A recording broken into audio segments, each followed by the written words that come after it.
Assalamualaikum warahmatullahi wabarakatuh. Alhamdulillahirabbil alamin wa bihi nasta'inu ala umuri dunya waddin wassalatu wassalamu ala asrafil anbiya'i wal mursalin sayyidina wa maulana Muhammadin wa ala alihi wa sahbihi ajmain amma ba'd. Pertama-tama marilah kita panjatkan puja dan puji syukur kita kehadirat Allah Subhanahu wa Ta'ala yang telah memberikan kita limpahan rahmatnya, nikmatnya, hidayah, serta inayatnya sehingga kita masih bisa menghirup udara di bumi Allah yang sangat luas ini. Sholawat serta salam kita haturkan kepada junjungan kita Nabi Agung Muhammad Sallallahu Alaihi Wasallam yang selalu kita tunggu-tunggu syafaatnya di yaumul kiamah nanti. Amin Allahumma amin. Karena mengingat waktu, maka langsung saja saya memasuki materi ceramah saya yang memiliki judul Bersyukur kepada Allah Subhanahu wa Ta'ala. Kaum muslimin yang berbahagia, sebab pada hakikatnya dengan bersyukur hidup bisa lebih berkualitas dan meraih kebahagiaan yang hakiki. Apalagi dalam ayat Al-Quran yang artinya, dan ingatlah ketika Tuhanmu memaklumkan, sesungguhnya jika kamu bersyukur, niscaya aku akan menambah hikmah kepadamu. Tetapi jika kamu mengingkari nikmatku, maka pasti azabku sangat berat. Quran Surat Ibrahim ayat 7. Dalam penggalan ayat tersebut, Allah akan memberikan nikmat lebih tatkala kita mampu untuk bersyukur, sementara yang tidak, Allah menyiapkan balasan yang pedih. Dengan bersyukur, hidup akan merasa lebih baik dan tenang karena kita merasa terus cukup, sehingga kita akan lebih mudah bahagia dan mampu menjalani hidup lebih berkualitas.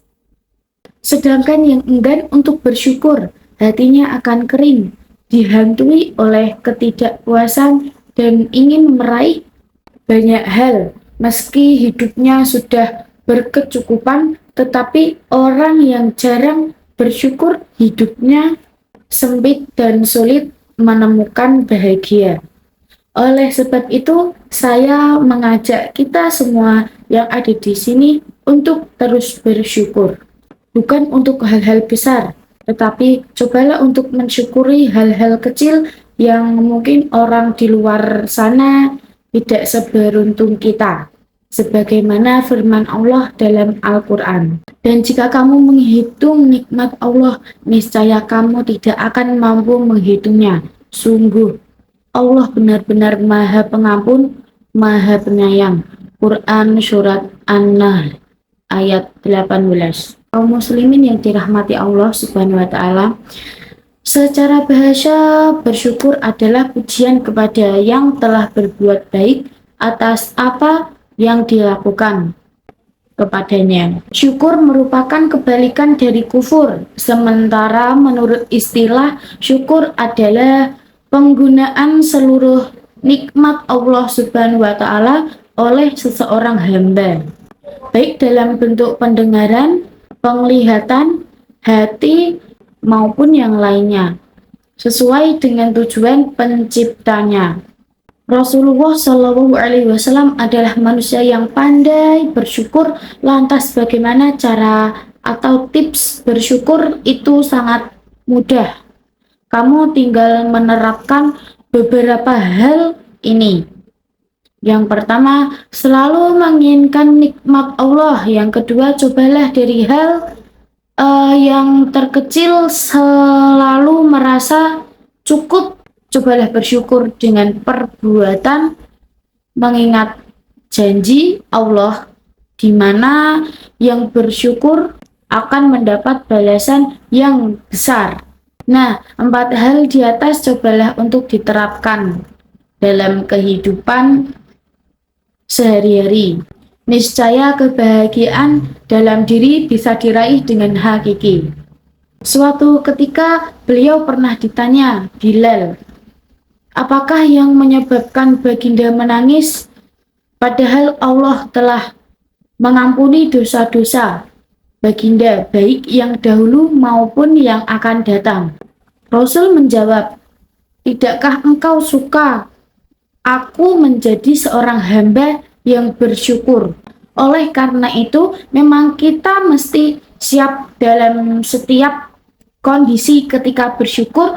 Umar bin Al-Khattab pernah berujar, kalaulah sabar dan syukur itu ibarat 2 ekor unta, maka aku tidak peduli unta mana yang aku kendarai. Saya ada juga cuplikan video dari Raihan Yosa TikTok, akan saya tampilkan. Bersyukur itu bukan hanya menenangkan hati, tetapi juga mendatangkan hal baik lainnya ke dalam hidup kita. Dan kalau kita peka, ada banyak hal yang bisa kita syukuri di setiap harinya. Berikut merupakan 12 hal yang bisa kamu syukuri di dalam keseharianmu. Yang pertama, tempat tinggalmu saat ini. Bagaimanapun bentuknya, besar, kecil, luas, sempit, punya sendiri atau masih sewa, kamu tetap mendapatkan keamanan dan kenyamanan darinya. Kamu terhindar dari panasnya matahari ataupun dinginnya hujan. Yang kedua, kemampuan untuk merasa senang, sedih, marah, kecewa, apapun perasaannya. Karena yang paling menyedihkan adalah ketika kamu tidak bisa merasakan apa-apa lagi. Yang ketiga, kemampuan untuk membaca atau mendengar. Dengan kemampuan ini, maka tidak ada yang bisa menghalangimu untuk meningkatkan kualitas pikiran dan pengetahuanmu. Yang keempat, kemampuan untuk melihat. Dengan kedua mata yang mengizinkan kita untuk melihat indahnya dunia, maka bersyukurlah. Yang kelima, kemampuan untuk bernafas. Melaluinya kita bisa merasa lebih rileks, melaluinya kita dapat mengaktifkan kehidupan. Yang keenam, kemampuan untuk berjalan. Bayangkan betapa mudahnya kita untuk berpindah tempat dibandingkan dengan mereka yang kurang beruntung, tidak mampu menggerakkan atau bahkan tidak memiliki kedua kaki sama sekali. Yang ketujuh, kegagalan-kegagalan kita di masa lalu. Mereka mengarahkan kita ke jalan yang lebih baik, mengajarkan kita banyak hal termasuk arti perjuangan, kesabaran, dan kekuatan mental. Yang kedelapan, orang-orang yang kita temui di masa lalu. Mereka membuat cerita hidup kita menjadi menarik, mengisi beragam peran di kisah hidup kita, dan mengajarkan kita tentang banyak hal baik secara langsung maupun tidak langsung. Yang kesembilan, teknologi dan internet. Akses terhadap hal ini, kalau kita pintar dalam memanfaatkannya, mereka akan memberikan kita banyak keuntungan dan kesempatan yang tidak bisa kita dapatkan di era sebelum mereka datang. Yang kesepuluh, otak serta pikiran yang tidak membatasi atau growth mindset. Kemauan untuk memanfaatkan sebaik-baiknya kapasitas otak yang kita miliki merupakan hal yang patut untuk disyukuri. Yang ke-11, kemampuan untuk merasakan makanan dan minuman.